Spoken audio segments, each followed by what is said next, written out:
The Rich Thomas Weather Network, brought to you by these fine sponsors. Hear Rich's forecast hourly on these Blue Water Broadcasting radio stations. Hey, good morning, everybody. How you doing on this Thursday morning, 8th day of March, and at exactly 4 o'clock in the morning, right on the dot. Temperatures are in the mid-30s right now and still dropping. The temperature will drop since it's 4 a.m. for another about 3 hours. So a lot of you are going to wake up to frost on the windshield and frost on your grass, frost advisory, and then a freeze warning tonight. But this is old news to us, right? You and I have been talking about this for several days, and here it is. So what happens after this? Well, we'll talk about this weekend storm system.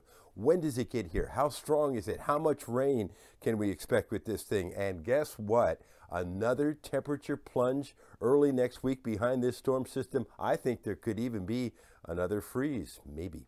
So after the frosty start this morning, a cool day for March with high temperatures only in the mid-50s again. We had a high of 56 yesterday. To do that 2 days in a row this late in the season is a big deal. Look at the extent of the frost and freeze threat across the southeastern state, covering several states, including northeast Florida, where they could see some frost this morning. Sunny but cool for March with a high today around 56. I think we end up right around 31.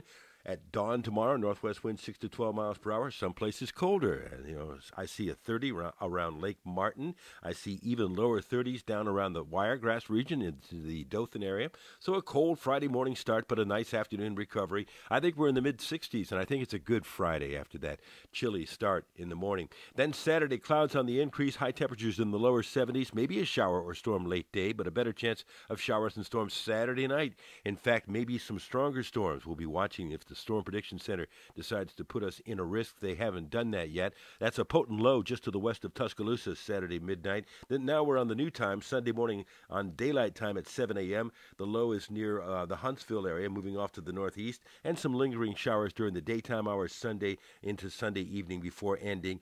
The Storm Prediction Center has a risk of severe weather out to the west of us on Saturday in Mississippi, and even a stronger risk in portions of Arkansas and northern Louisiana through 7 a.m. Sunday morning. Rainfall with this could be 1 to, let's say, 1.5 inches here in central Alabama, less than an inch, I think, in the Wiregrass counties in southeast Alabama.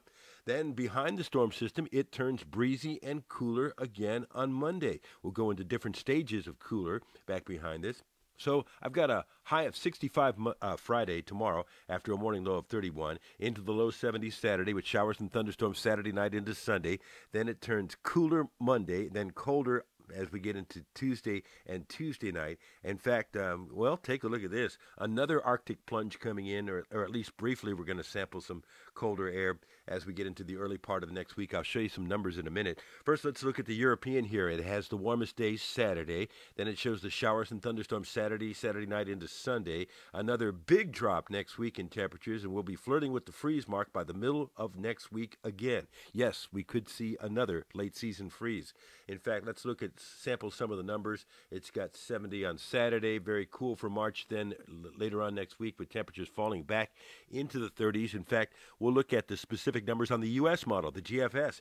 It shows lower 30s on Tuesday and Wednesday morning, so we'll be flirting with a freeze again before we warm up later on in the month. Notice that big warm up past, around, let's say, St. Patrick's Day and beyond. Don't forget, this is the weekend we spring forward. Late Saturday night, early Sunday morning, 2 a.m.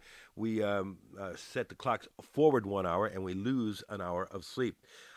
We had a great time yesterday. Hamilton Place Apartments up there in Millbrook. The seniors there, we talked about weather and severe weather preparedness and getting ready for it. They had a sumptuous feast, and it was great to visit with the folks there. They were just so nice to me. I enjoyed the visit. This morning I'll be speaking to a bunch of teens that will be coming to Blue Water Broadcasting from a group called LIFT. They are studying weather right now. We're going to talk weather in the Blue Water Weather Center this morning. I hope you have a great day today. We're live on the radio this morning from 6 to 9 on News Talk 93.1 with Greg, Jay, Emily, and of course Bailey is part of the gang too. She's officially part of the whole crew. I'll have another video for you first thing tomorrow morning at 4:45 as we start focusing on this weekend storm system. Will the Storm Prediction Center add a severe weather risk? We'll see. And the forecast, my forecast across the dial whenever you want it on 8 radio stations, the Blue Water family of stations. Have a good day today. It's going to be chilly for March. Rich Thomas Weather.